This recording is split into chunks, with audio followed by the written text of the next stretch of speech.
Olá, eu sou o professor Wesley Góes, da Universidade Federal do ABC, e este é mais um vídeo auxiliar da disciplina Projeto de Elementos Estruturais de Aeronaves 1. O objetivo aqui deste vídeo é apresentar o tópico sobre estabilidade de painéis reforçados. Na verdade, a gente, dentro da lógica que nós estamos conduzindo na disciplina, vamos apresentar um modelo simplificado para análise de estabilidade de painéis reforçados, tá? Então, a gente sabe que da mecânica dos sólidos, esse tema da estabilidade, ele está intimamente ligado à questão da teoria de Euler, né? Porque o que vocês estudam lá na mecânica dos sólidos é flambagem elástica de barras comprimidas, abordada pela teoria de Euler. E segundo essa teoria, as tensões críticas de flambagem, elas podem ser determinadas em função das propriedades do material, né? E do coeficiente ou índice de esbeltez da barra, né? Este índice adimensional leva em conta as propriedades geométricas e de vinculação imposta à barra, que é o que a gente vai, resumidamente, já apresentar aqui.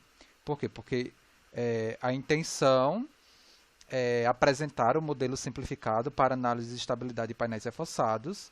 A gente já viu nos vídeos anteriores que o modelo simplificado, né, de painéis reforçados que a gente estudou, subentende-se que os painéis eles são responsáveis por resistir e transmitir fluxo de cisalhamento, e de alguma forma a gente vai sair, né, por meio de analogia com a teoria de Euler, né, de uma tensão crítica de flambagem normal para uma tensão de cisalhamento, né, crítica de flambagem, no sentido da gente conseguir realmente, né, analisar se aquele painel, né, vai flambar ou não. Tá? Então, a teoria de estabilidade elástica de Euler ela é representativa do comportamento das barras esbeltas, onde o fenômeno da flambagem é dominante.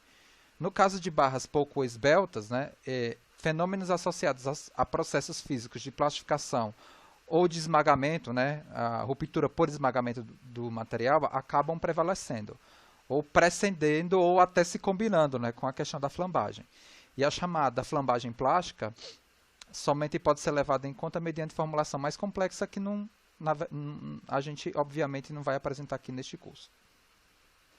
No caso da indústria aeronáutica, é comum, né, o termo buckling, né, e que faz referência ao fenômeno de perda de estabilidade de um elemento estrutural, né, por flambagem. Em se tratando de chapas e cascas, a flambagem se caracteriza pela ondulação ou enrugamento das superfícies daqueles elementos. No nosso laboratório didático, a gente tem um equipamento que representa a asa, um painel, né, de asa de um avião real da empresa Aeroálcool, que fabricou esse equipamento. E a gente consegue fazer um ensaio, né, nesse painel de asa, e nesse experimento a gente consegue, né, realmente ver essas ondas, né, esse enrugamento, né, da skin da asa, a parte da skin da asa que está comprimida.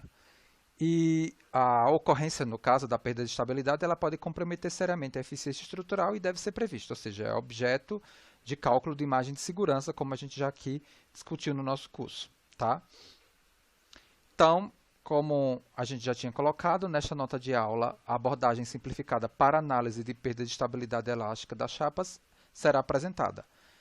Por um lado, coloca-se em destaque a determinação das tensões críticas, considerando diferentes vinculações das bordas da chapa, e por outro, aborda-se a questão da redistribuição de tensão decorrente da flambagem em painéis reforçados, que a gente possivelmente vai tratar isso nos próximos vídeos, que é a questão da análise de pós-flambagem, né? A gente vai, na verdade, nesse primeiro momento, fazer essa caracterização das tensões críticas considerando diferentes vinculações das bordas, como a gente vai apresentar já.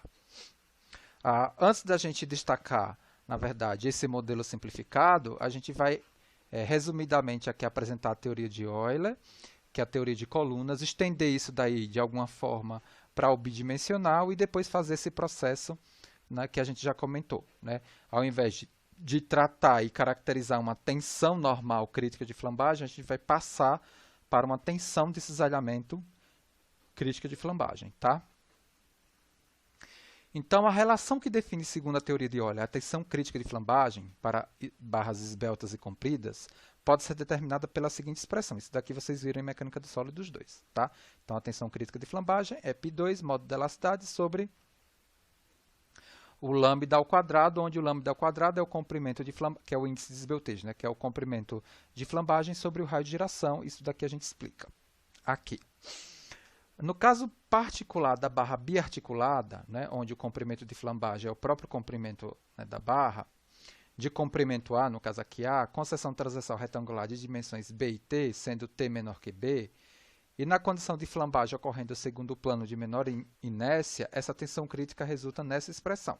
Se vocês tiverem dificuldade em chegar nessa expressão, eu posso reproduzir, né, esse desenvolvimento no momento síncrono. Considerando-se a chapa ilustrada no próximo slide, com vinculação em regime de solicitação similar ao da barra biarticulada, é possível estender a aplicação da relação de Euler desde que se introduza uma pequena correção para levar em conta o efeito do Poisson, que a gente não leva no caso da barra. Tá? Então, a gente vai agora, né, ao invés da barra, pensar numa estrutura de superfície, porque o que a gente quer, na verdade, é análise de painéis. Tá? Então, a gente tem, né, na verdade, o comprimento, né, aí a gente tem espessura e largura, né, a carga e a vinculação, né, que é a mesma, que é a biarticulada. De modo mais específico, né, a teoria de Euler para barras, ela faz uso, né, da hipótese cinemática de flambagem não, de flexão clássica, né, considerando que as seções sejam indeformáveis no seu plano, né, que é a teoria lá de flexão. Seções planas permanecem planas e indeformadas, né, após, né, a aplicação do carregamento. E isto equivale a desconsiderar o efeito de Poisson. A idealização da chapa por composição de faixas justapostas permite entender melhor a restrição imposta por esse efeito sobre o cálculo da tensão de flambagem para ela. É o que a gente já vai avaliar. Tá? A gente vai analisar isso daqui como um conjunto de viguinhas justapostas, né?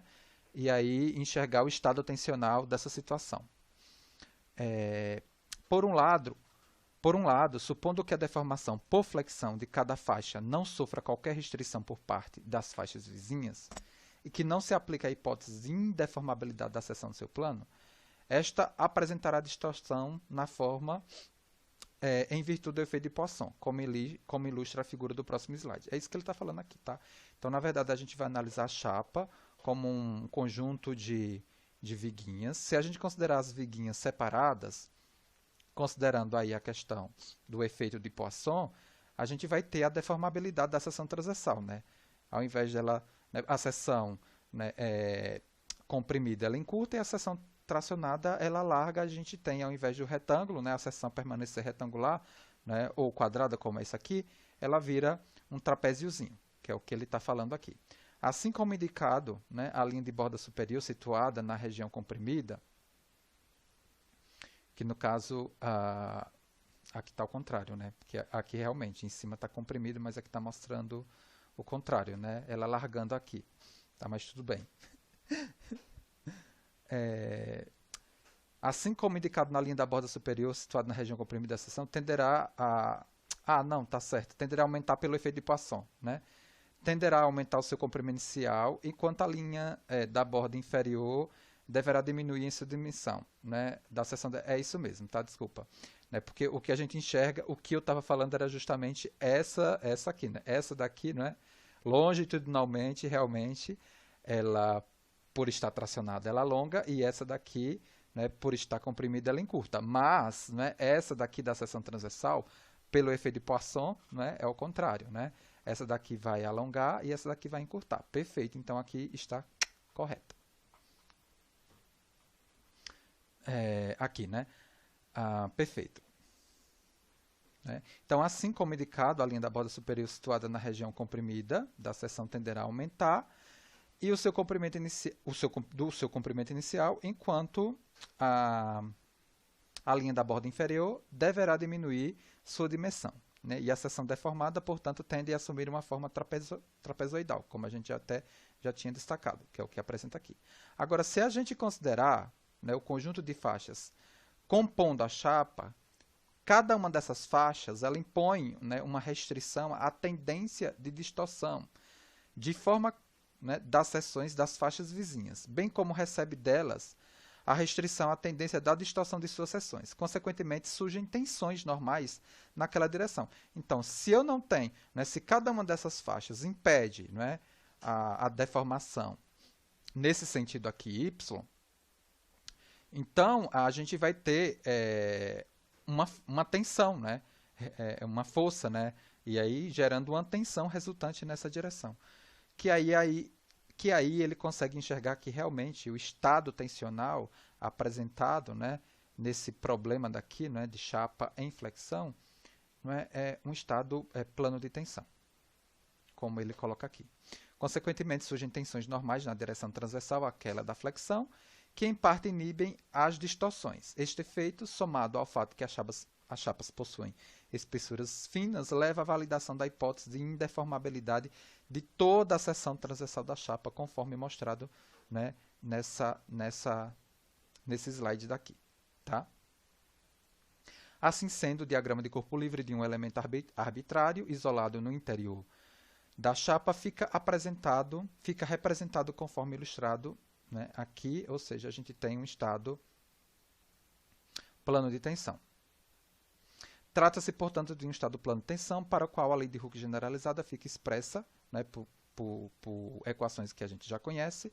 E no caso particular, como a gente não tem deformação na direção y, essa expressão ela se resume a isso daqui. E segue que essa relação aqui, 3A, agora ela fica apresentada assim, e a relação tensão-deformação ela fica penalizada agora, né, pelo coeficiente de Poisson nessa condição aqui. E aí a gente faz uma analogia, né? Claramente esse fator estabelece a diferença entre a tensão normal calculada pela viga de Euler, né, ou seja, as colunas lá, onde o efeito de Poisson é desprezado, e a tensão agora calculada num ponto da chapa nas mesmas condições de vinculação da viga, né, e enxergando agora que realmente esse efeito aqui está presente. Assim sendo, né, aquele fator deve aparecer na expressão da tensão de flambagem de Euler estendida para a chapa. Às vezes que a gente está dando um salto aqui, a gente não vai, na verdade, se aprofundar nessa teoria. A gente está utilizando aqui, vamos dizer assim, uma apresentação no sentido de dar uma lógica nessa expressão agora que a gente vai utilizar para começar a caracterizar aí essa análise simplificada de painéis reforçados. Então, segue que a tensão crítica de flambagem para chapas finas, simplesmente apoiadas com bordas não carregadas livres, resulta, por extensão da 2, da equação 2 lá atrás, nessa forma daqui. Né? E aí o que diferencia uma da outra é esse parâmetro K que ele está destacando aqui. O fator K foi introduzido propositadamente e se define pela relação indicada somente para casos de vinculação considerado nesse caso aqui. Então, na verdade, o tipo de vinculação, né, ele muda, vai mudar possivelmente esse K, né, o que ele está falando aqui, né, porque se a gente muda, né, a condição de contorno, a gente vai nas vigas, nas colunas lá, né, de Euler, a gente muda o comprimento de flambagem, as coisas mudam. Particularmente quando da sua aplicação em todas as bordas da chapa, implica em acréscimo de resistência à flambagem da chapa em relação ao caso descrito pela relação 5. Então, o que a gente chega em conclusão aqui, analisando as expressões, é que quanto mais restrita a chapa for, né, maior a tensão crítica de flambagem, mais resistência ela tem. Né? Uma nova idealização da chapa agora, pela composição de faixas verticais e horizontais, permite um melhor entendimento sobre esse acréscimo de resistência. Por exemplo, na figura do próximo slide, ilustra uma configuração de flambagem das faixas verticais com duas ou mais ondulações decorrentes de vínculos que impedem o deslocamento transversal ao longo de todas as bordas laterais. Por exemplo, se eu tiver uma situação aqui, né, de vinculação, que não existia no caso anterior, a gente, para flambar essa situação aqui, eu vou ter que ter uma carga, né, muito maior que na situação que me gerou essa expressão aqui, né, apresentada. Então, em função da vinculação lateral, para que a flambagem ocorra nas faixas verticais, é preciso que as faixas horizontais sofram flexão. Porque tal flexão inexiste no caso das bordas laterais livres, né?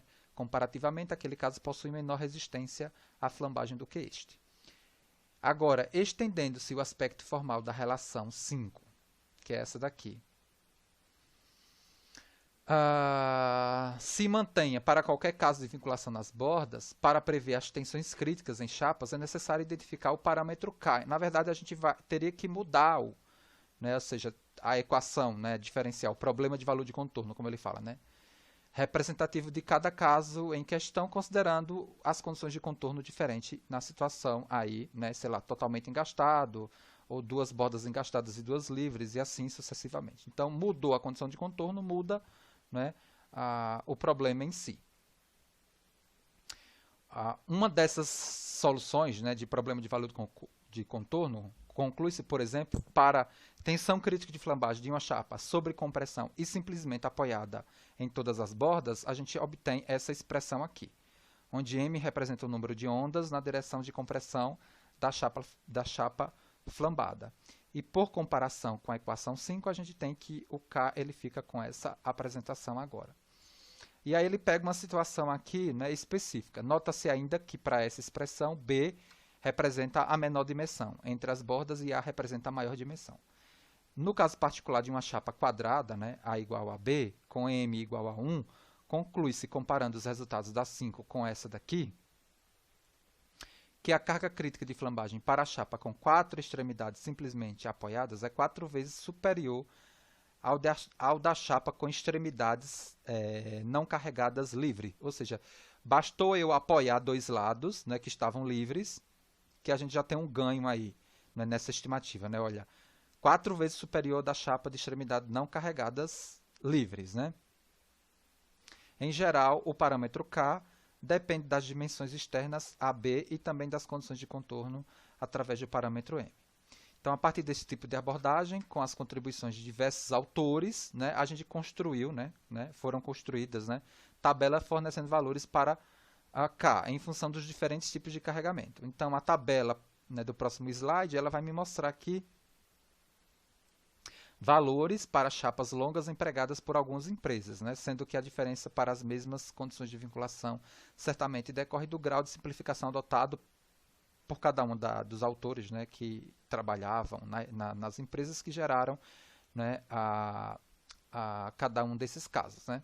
Então, aqui a gente tem, por exemplo, né, a situação, né, sei lá, né, uma borda, uma chapa completamente, né, engastada, carregada. Aí a gente tem o parâmetro K, que é maior, por exemplo, é o maior de todos. Né?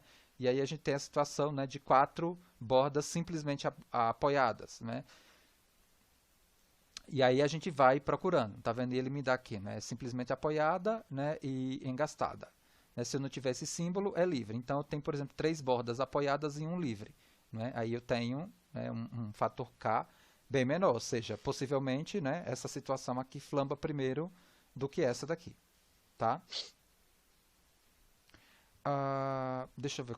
Tá, tem um tempinho ainda. Por outro lado, quando as chapas estão submetidas diretamente ao cisalhamento, que é o nosso caso, né, dos painéis reforçados, a questão da flambagem pode ser abordada de modo análogo aos dos painéis comprimidos, por conta do que a gente já viu, né, que o estado de cisalhamento puro, né, se a gente rotacionar ele, ele vira um estado, né, de tensão normal, sendo que uma dessas direções é uma direção compressiva.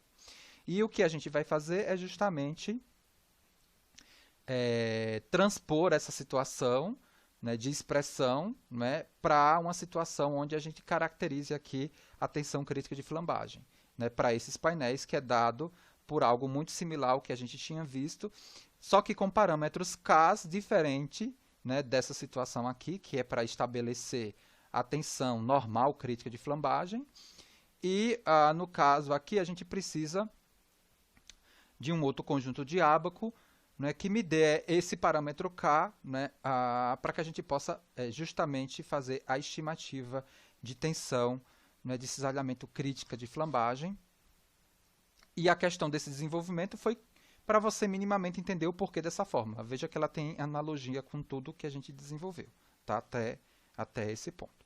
Então, com esse ábaco aqui, a gente consegue, né, realmente fazer a estimativa de K para se caracterizar agora a tensão crítica de cisalhamento de flambagem, né, no sentido da gente conseguir, né, via modelo simplificado, fazer uma estimativa de tensão crítica, né, de flambagem. Tá? Então, até o próximo vídeo.